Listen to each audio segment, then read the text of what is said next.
Olá pessoal, boa, tudo bom? Hoje nessa videoaula nós vamos começar aqui o estudo da unidade de custeio variável, ou também pode ser chamado de custeio direto. Eu vou começar explicando o que é esse método, as características, e também, à medida do possível, vou explicar também algumas diferenças dos outros métodos que nós aprendemos até aqui, que é o custeio por absorção ou por departamentalização também, tá bom? A princípio, então, iniciando, o custeio variável, gente, ele é utilizado dentro de uma empresa no Brasil para meios gerenciais, tá bom? Por quê? Porque esse método ele não é permitido para fins contábeis e fiscais, porque ele vai postergar muito lucro economicamente. Isso vai reduzir a apuração, na apuração, reduzir os impostos, vai postergar também o pagamento de impostos, o recolhimento dos impostos. Então, para meio de valoração dos estoques e determinação de resultado, esse método ele não é aceito no Brasil, tá bom? Então, ele é mais para meios gerenciais. Quando a gente for resolver os exercícios, vocês vão poder comparar o método variável com o método de absorção e entender isso melhor, essa questão da postergação do resultado, do estado econômico da empresa, tá bom? Esse método, gente, ele consiste basicamente ele vai trabalhar com os custos e despesas. Agora as despesas entram, tá bom? As despesas variáveis. Então é o seguinte, no método de custeio para absorção, a gente fazia primeiro a classificação dos custos e despesas, perfeito? Depois separaria as despesas, trabalharia só com os custos. E ali nos custos nós identificaríamos os custos diretos e indiretos, para poder os diretos alocar os produtos e os indiretos fazer o rateio para alocar os produtos. No método de custeio variável, a gente esquece a classificação. Aqui é importante só classificar o seguinte: o que é variável e o que é fixo, independente se é custo ou despesa, tá bem? Então a gente vai pegar, vamos identificar o que é custo e despesa variável, no caso, o que é os gastos, né, fixos, que são os custos e despesas fixas. Os custos e despesas variáveis a gente joga no método, e esses são o custo do produto, tá bom? É o custeio, que é a soma dos custos variáveis. E os custos e as despesas fixas fica lá na apuração do resultado, tá bom? Igual ficou no absorção, que ficava só as despesas, aqui fica os custos e despesas fixas na apuração do resultado. E o custo e despesa variável, no método variável, vai compor o custo do produto, tá bom? Então, aí esse método, ele tem um benefício porque ele já traz dependendo como você vai fazer ele já te dá a margem de contribuição.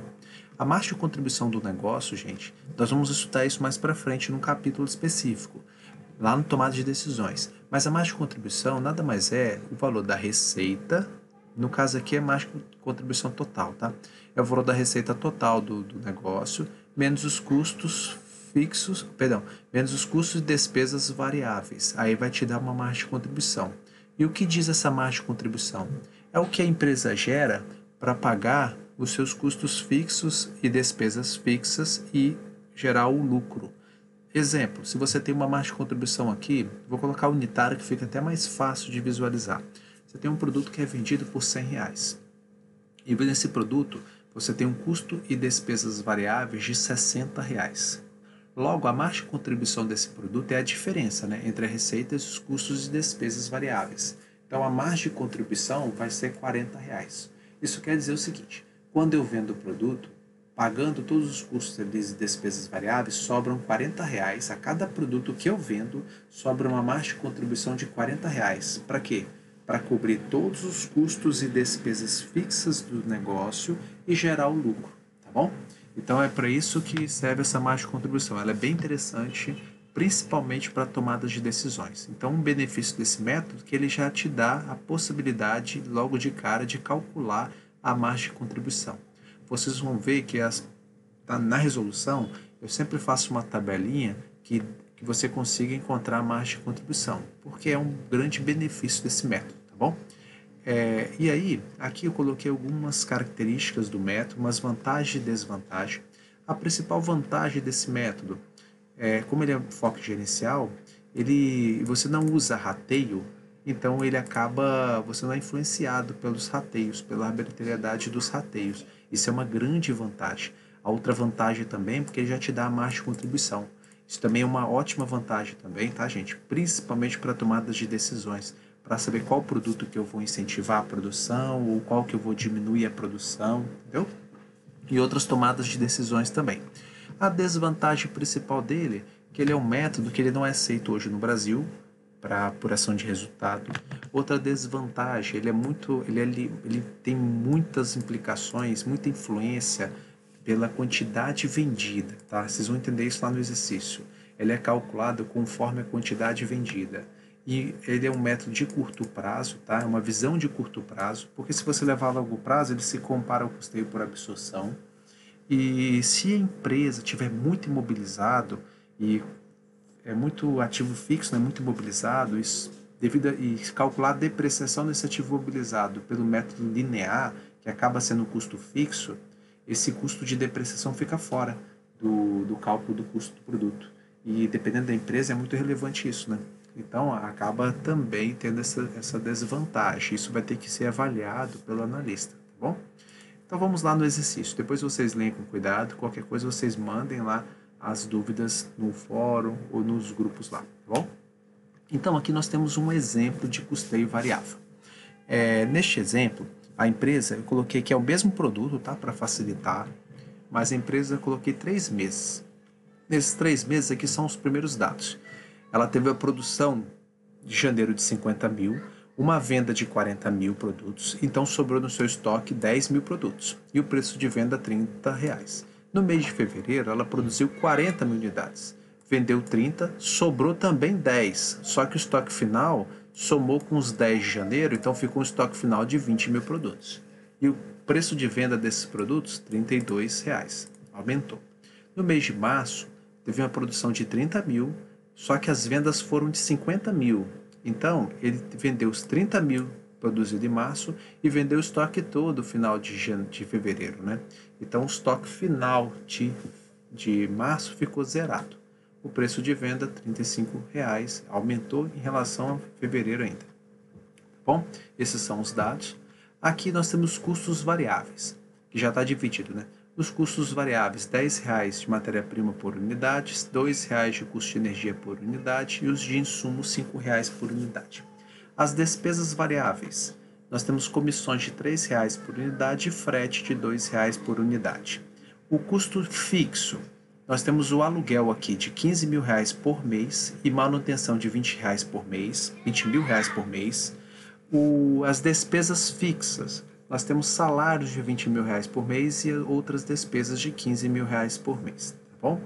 Então, vamos lá calcular então o custeio variável. Aí eu já fiz uma planilha, né, para os 3 meses, nos moldes para me encontrar a margem de contribuição. Como é que foi feito isso? Coloquei a receita, menos os custos variáveis, menos as despesas variáveis e aí me dá a margem de contribuição, tá bom?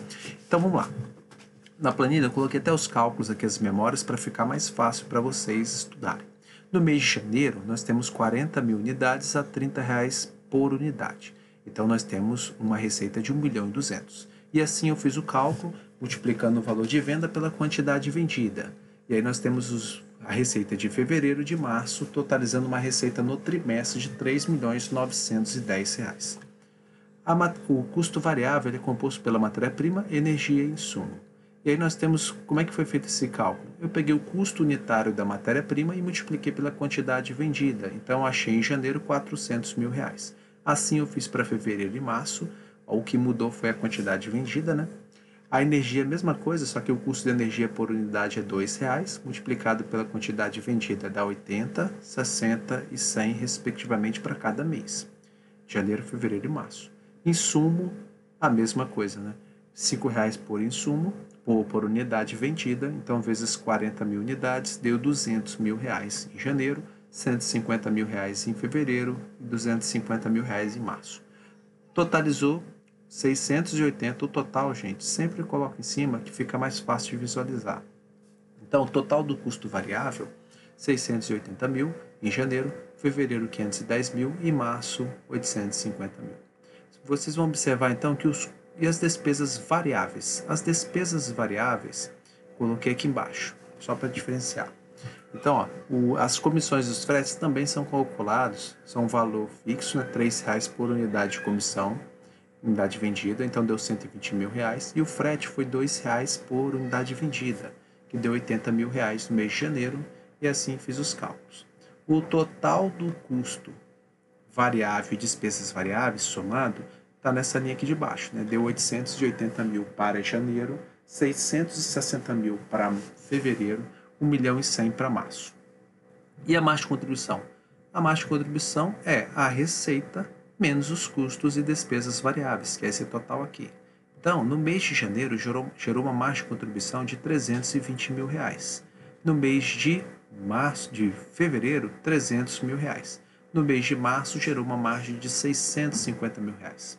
Ou seja, interpretando isso, quer dizer que gerou uma margem de 320 reais em janeiro para cobrir 35 mil reais de custo fixo e 35 mil de despesas fixas. Então, sobrou um lucro de 250 mil reais. Se você pegar no trimestre, isso vai estar lá, eu até escrevi isso para vocês, mas teve um total de venda de 3.910 reais, o total de venda, sendo que gerou um custo total um custo de despesas variáveis de 2.640 mil reais e uma margem de contribuição de 1.270 reais. É a receita menos o total dos custos e despesas variáveis.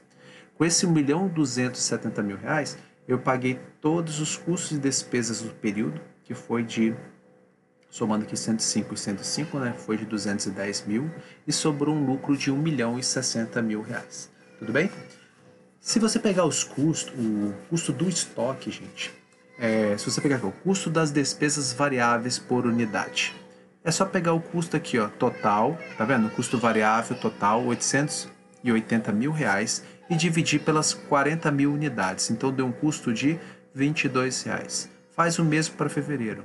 Pega o custo de despesas variáveis aqui totais, deu 660 mil, divide por 30 mil reais, vai dar R$ 22 reais, e assim também em março, deu R$ 22 reais. E aí, como é que você acha a margem de contribuição unitária? Isso já para ajudar vocês. Dos próximos capítulos eu aproveitei aqui. No mês de janeiro, o custo é o mesmo para todos os meses que nós encontramos ali, né? O que mudou foi o preço de venda. Logo, a margem de contribuição unitária é o preço de venda unitária menos o custo unitário. Vai dar R$ 8 aqui vai dar R$ 10 e aqui vai dar R$ 13. Teve o aumento da margem de contribuição unitária de cada mês porque houve um aumento também no preço de cada mês. Isso quer dizer o seguinte, em março, cada produto vendido contribui R$ 5 a mais para pagar os custos e despesas fixas comparado ao mês de janeiro. Tá vendo? Por fim, você quer saber quanto que sobrou no estoque? No mês de janeiro tinha sobrado R$ 10 mil produtos de estoques. Então, 10 mil produtos de estoque a R$ 22 reais no custo, sobrou um estoque de R$ 220 mil, referente às 10 mil unidades. No mês de fevereiro também sobraram 10 mil unidades, a um custo de R$ 22 reais cada. Então, sobraram R$ 220 mil também. Só que o saldo final de fevereiro é a soma, né? É o que tinha no início, e o início é o final de janeiro. Já tinha 10 mil reais, sobrou mais 10 mil unidades, perdão. Sobrou mais 10 mil unidades. Então, sobraram 20 mil unidades a um custo de R$ 22 reais cada. Então, o saldo de fevereiro foi de R$ 440 mil. E de março? Março foram produzidas 30 mil unidades. Só que foram vendidas 50 mil unidades. Isso quer dizer que vendeu todo o seu estoque. Então, o estoque de março ficou zerado. Tá bem, gente? Então, compreenderam aí? Conseguiram compreender? Eu espero que vocês tenham compreendido. Observe, né? Refaça esse exercício. Tentem refazer também esse exercício pelo método de custeio por absorção. Nós vamos ter exercícios lá no atividade de fixação que vai pedir isso para vocês, tá? Para vocês compararem os resultados, tá? O segredo do método de absorção é que você faz igualzinho nós aprendemos nos capítulos anteriores. Para você achar o custo unitário, não vai ser pelos vendidos, né? Vai ser pela quantidade produzida. O CMV, né, que é o custo da mercadoria vendida, que você vai pegar a quantidade vendida e multiplicar pelo custo unitário que você achar no custeio por absorção, tá bom? Vocês vão notar que vai dar uma diferença do custo unitário por mês. Vocês vão notar também que vai dar uma diferença do estoque, do saldo do estoque de janeiro e fevereiro. No saldo de março vai dar zero também, porque vendeu tudo. Vocês vão notar que o resultado de cada mês vai dar diferente, mas se você pegar no trimestre vai bater igual, tá bom? Por quê? Porque vai ter diferenças aqui na composição e é diferente o custeio por variável e o custeio por absorção. Se você pegar como um todo, tem que bater, porque os números também são iguais para os trimestres inteiros, tá bom? O total do custo, né, e o total da receita é igual.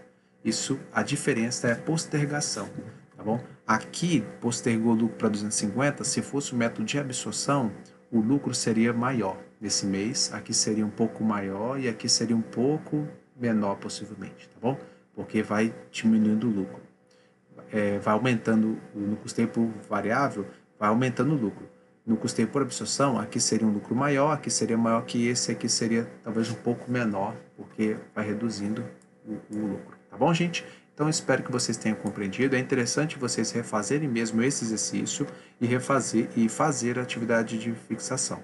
Logo, logo eu coloco o gabarito da atividade de fixação e também coloco uma videoaula para explicar o gabarito, corrigir as atividades lá, tá bom? Bons estudos a todos, então. Boa semana aí, né? E que Deus abençoe vocês aí. Um abraço.